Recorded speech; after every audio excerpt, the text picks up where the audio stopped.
Oke, baik teman-teman, perkenalkan nama saya Giovanni Bautista Arvel Bilaut, biasa dipanggil Arvel. Saya merupakan seorang siswa kelas 11A SMS Santo Fransiskus Xaverius Ruteng. Dan pada video kali ini saya ingin menjelaskan materi pembelajaran terkait dengan teks drama. Nah, jadi langsung saja kita masuk pada pengertian dari teks drama itu sendiri, oke? Nah, jadi umumnya teman-teman, drama ini merupakan sebuah kisah kehidupan manusia yang dipentaskan berdasarkan naskah dengan menggunakan percakapan, gerak, laku, unsur pendukung, serta disaksikan oleh penonton ya. Jadi tentunya hal-hal mungkin ya, saya rasa bukan hal yang drama ini merupakan hal yang tidak asing lagi bagi kita ya. Jadi kita sudah tahu bagaimana kira-kira drama itu ya. Nah, selanjutnya kita masuk pada teks atau naskah drama. Nah, jadi teks dan naskah drama ini merupakan cerita yang dipentaskan di atas panggung yang mengisahkan kehidupan para tokoh dengan alus demikian rupa. Nah, jadi yang awalnya dari teks, berbentuk teks, buat cerita yang berbentuk teks, kemudian dipentaskan di atas panggung dalam dipentaskan secara langsung gitu ya, di atas panggung oleh para tokoh. Nah, jadi kira-kira apakah ada perbedaan gitu di antara teks drama dan naskah ya? Teks dan naskah tentunya berbeda. Oke. Jadi baik, langsung saja kita masuk pada bagaimana perbedaan dari teks drama dan naskah drama. Oke, jadi teman-teman, umumnya naskah drama ini merupakan sebuah tulisan atau dokumen yang berisi cerita. Nah, dalam yang terdapat dialog dan instruksi untuk sebuah pertunjukan teater gitu ya, atau drama. Nah, jadi naskah drama ini memiliki format yang khusus tentunya, yang biasanya terdiri dari judul, daftar karakter, babak, atau adegan dialog, aksi, dan instruksi. Nah, sedangkan teks drama ini, dia itu merupakan sebuah naskah drama sebetulnya yang telah disempurnakan dan siap untuk dipentaskan. Jadi kalau naskah drama tadi itu cuma sebagai panduan awal saja ya, sebagai panduan awal bagi para tokoh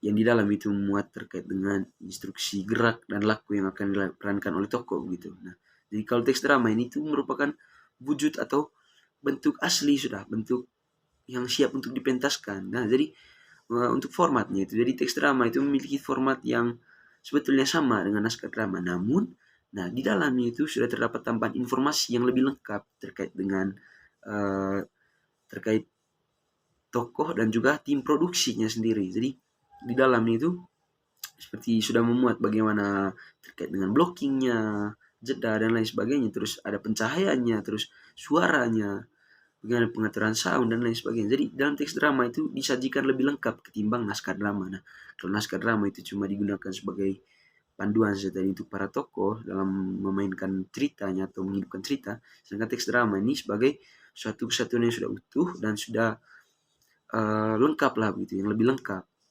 Nah, jadi kalau mau bilang perbedaan antara naskah drama dan teks drama itu terletak di mana? Jadi naskah drama itu sebetulnya cuma sebuah dokumen yang berisi cerita dan instruksi saja, sedangkan teks drama adalah naskah drama yang telah disempurnakan dan siap untuk dipentaskan gitu ya. Jadi kalau naskah drama itu memiliki perubahan dan revisi, jadi dia itu bisa diubah-ubah. Nah, sedangkan teks drama itu ada versi akhir atau versi sahnya gitu.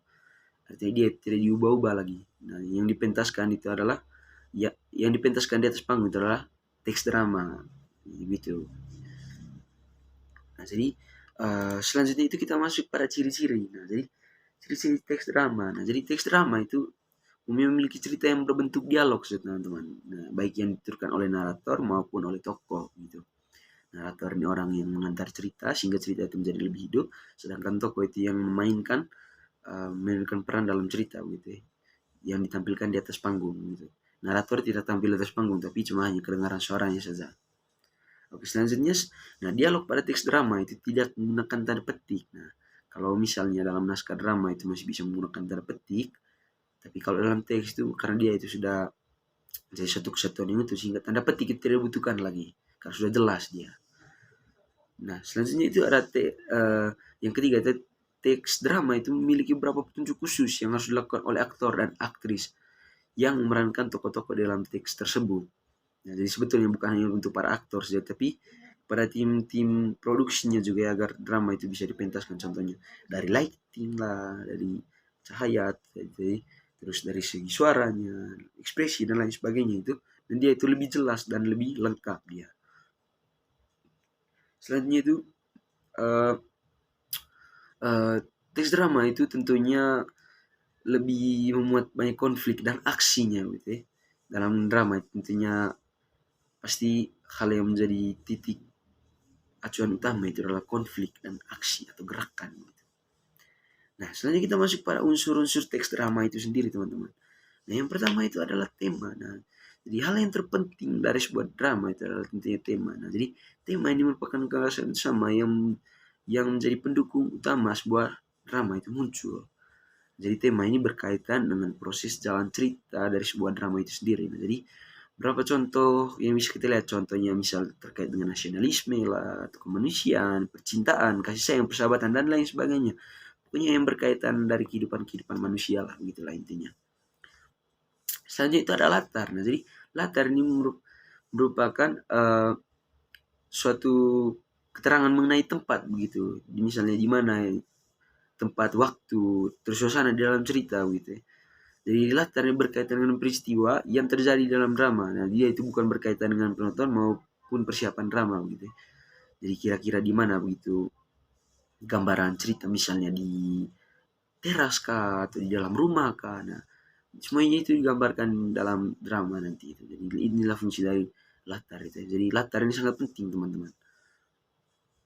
Kemudian ada tokoh. Nah, tentunya untuk membuat suatu drama itu, tokoh itu menjadi orang atau hal yang paling utama gitu dalam drama. Kalau tidak tokoh, ya bagaimana memerankan drama gitu. Jadi tokoh ini adalah pelaku yang ada dalam cerita. Artinya mereka yang memainkan cerita yang awalnya berbentuk teks, kemudian mereka perankan gitu. Nah, jadi tokoh ini menjadi pemegang peran yang bertindak untuk menjalankan cerita. Nah, selanjutnya ada penokohan. Nah, jadi kalau tokoh tadi, nah ada penokohan. Nah, jadi seorang penulis drama itu harus menentukan penokohan dalam teks drama. Jadi penokohan itu berkaitan dengan sifat atau watak seorang ketika menerangkan suatu cerita itu. Nah, umumnya terdapat 3 jenis penokohan ya dari dalam drama. Ini yang paling umum, sudah paling umum. Jadi yang pertama itu tokoh protagonis atau biasa dengan tokoh utama. Jadi dia itu mempunyai sifat yang karakternya biasa dikenal memiliki karakter yang baik lah, atau orang yang paling banyak muncul lah dalam drama gitu, yang paling banyak perannya gitu ya. Nah, kemudian ada tokoh antagonis. Nah, si tokoh antagonis ini merupakan tokoh yang penentang protagonis. Jadi dia itu orang atau tokoh yang selalu bertentangan atau bertolak belakang gitu dengan ide-ide yang dimunculkan gitu oleh si protagonis ini tadi ya.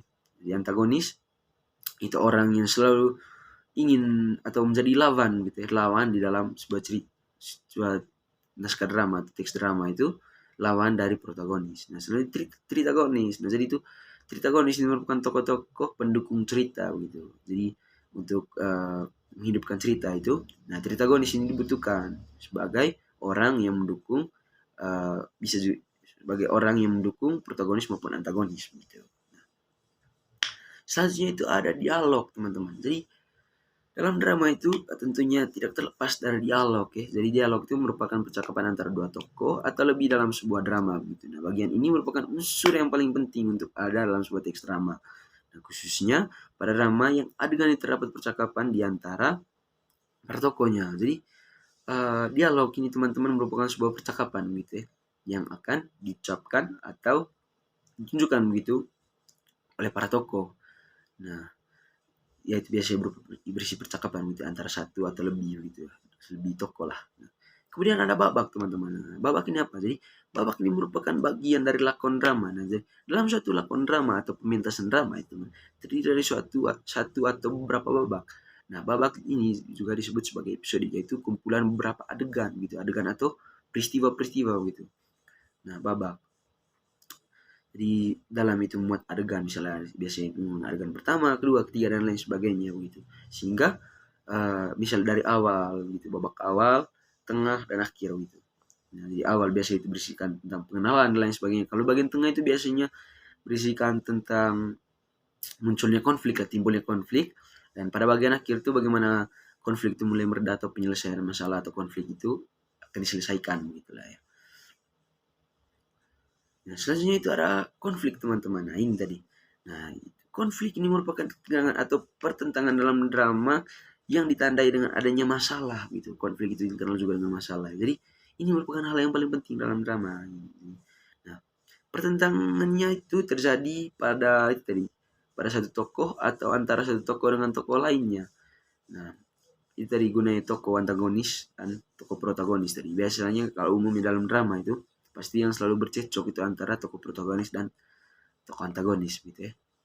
Nah, jadi konflik ini relatif dibutuhkan karena pada dasarnya sebuah cerita pasti memiliki tujuan atau pesan tertentu yang ingin disampaikan gitu. Jadi konflik atau masalah itu dapat mengantar sebuah pesan tersebut dalam alur cerita di dalam sebuah drama. Nah, kemudian itu ada amanat. Nah, amanat ini apa sih?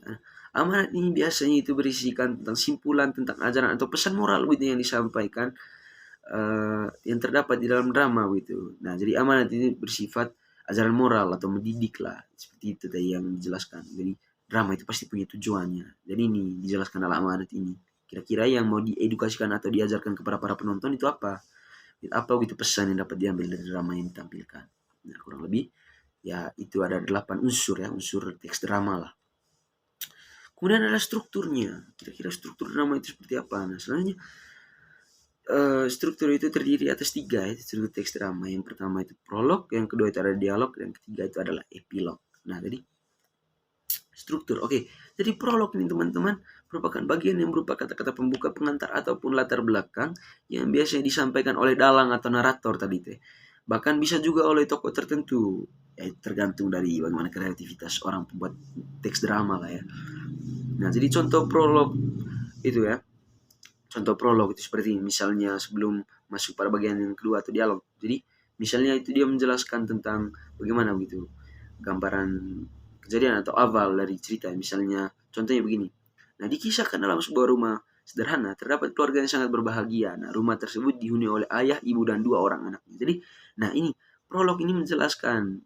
Jadi cerita itu akan menggambarkan sebuah keluarga gitu yang terdiri atas ayah, ibu, dan 2 orang anaknya. Jadi itu maksud dari prolog, itu pengenalan lah gitu ya. Nah, kemudian itu ada dialog. Nah, dialog ini teman-teman merupakan percakapan tadi yang melibatkan antar tokoh yang dapat menggambarkan kehidupan, watak, dan konflik yang dialami manusia beserta cara menyelesaikannya. Nah, jadi umumnya itu dialog pada naskah drama berisi 4 bagian. Dialog orientasi, terus ada komplikasi, resolusi, dan koda. Nah, jadi orientasi itu biasanya berisi bagian awal cerita yang gambaran situasinya yang sedang atau sudah terjadi gitu. Bagian awal berisi pengenalan tokoh dan sebagainya. Kemudian ada komplikasi. Nah, ini bagian pengembangan cerita gitu yang berisi masalah yang dihadapi tokoh-tokoh dalam drama gitu. Nah, kemudian ada resolusi, bagian akhir dalam drama yang berisi penyelesaian masalah itu. Nah, jadi penyelesaian masalah. Jadi setelah komplikasi tadi itu awal timbulnya masalah dan bagaimana masalah itu berlanjut. Jadi di resolusi itu masalah itu kemudian akan diselesaikan gitu. Itu bagian lah dari dialog ini. Kemudian ada koda, itu ada bagian akhir atau ending lah, bagian akhir dari cerita dalam drama itu sendiri ya. Kemudian ada epilog teman-teman, ada epilog. Nah, jadi epilog ini merupakan kata-kata penutup gitu yang berupa simpulan maupun tentang keseluruhan isi dialog yang biasanya disampaikan oleh dalang atau narator. Nah, jadi dalam epilog ini teman-teman biasanya lebih nampak begitu ya, pesan dari drama. Jadi dalam epilog ini disajikan begitu pesan apa begitu yang disampaikan dari dalam drama begitu. Itu tadi seperti yang penjelasan ini sendiri itu berupa kesimpulan atau amanat begitu dari keseluruhan isi dialog yang biasanya disampaikan oleh dalang atau narator gitu. Nah, selanjutnya yang terakhir itu ada kaidah kebahasan teman-teman. Nah, jadi kaidah kebahasan drama. Nah, jadi kaidah kebahasaan ini merupakan aturan-aturan yang digunakan dalam bentuk sebuah kalimat dalam drama sebagai ciri ataupun pembeda dengan jenis teks lainnya gitu ya. Jadi kaidah kebahasaan setiap teks tentunya berbeda-beda teman. Jadi dalam naskah drama itu kurang lebih terdapat 8 begitu ya. Yang pertama itu kaidah kebahasaan biasanya berupa dialog gitu ya, percakapan. Nah, kemudian biasanya itu menggunakan tanda petik pada dialog. Nah, itu tadi kaidah kebahasaan biasanya itu kalau dalam naskah ya, tapi kalau dalam teks yang sudah jadi atau itu biasanya tanda petik tidak digunakan lagi. Nah, kemudian ada Kemudian itu menggunakan kata ganti orang ketiga gitu ya pada bagian prolog atau epilognya. Misalnya dia, ia, ianya dan lain sebagainya itu. Nah, itu merupakan kata ganti orang ketiga gitu. Kemudian bisa juga menggunakan kata ganti orang pertama itu dan kedua pada bagian dialog. Misalnya aku, saya, kami, kita, dan kamu. Nah, kemudian itu banyak menggunakan konjunksi temporal gitu. Misalnya sebelum, sekarang, setelah itu, mula-mula, dan kemudian. Oke. Kemudian baik menggunakan kata kerja yang menggambarkan suatu peristiwa gitu. Misalnya menyuruh gitu, lebih pada kata kerja aksi ya, misal menyuruh, menobatkan, menyingkirkan, mengharapkan, ataupun beristirahat, gitu lah. Kemudian baik menggunakan kata kerja yang menyatakan sesuatu yang dipikirkan atau dirasakan oleh tokoh, misalnya merasakan, menginginkan, mengharapkan, ya dan lain sebagainya lah gitu. Kemudian itu menggunakan kata sifat gitu untuk menggambarkan tokoh, tempat ataupun suasana dalam cerita. Nah, contohnya misal ramah, bisa bersih atau ramai begitu, atau baik, gagah, kuat, dan lain sebagainya. Kurang lebih itu adalah 8 kaidah kebahasaan gitu ya. Jadi saya rasa teman-teman untuk video pembelajaran kali ini saya rasa cuma itu saja yang bisa saya jelaskan terkait dengan teks drama. Jadi ada beberapa bagian penting tadi. Yang pertama dari pengertian, kemudian ada ciri-ciri, kemudian struktur dan kaidah kebahasaan. Jadi 4 hal inilah yang perlu dipelajari dari teks drama itu sendiri, oke? Jadi kurang lebih seperti setiap video pembelajaran yang bisa saya sajikan. Sebelum saya mengakhiri video ini, saya ingin mengucapkan mohon maaf apabila ada salah kata atau kata-kata yang kurang berkenan di hati para penonton sekalian. Saya mohon maaf ya. Jadi itu saja yang bisa saya sampaikan. Saya ucapkan limpah terima kasih.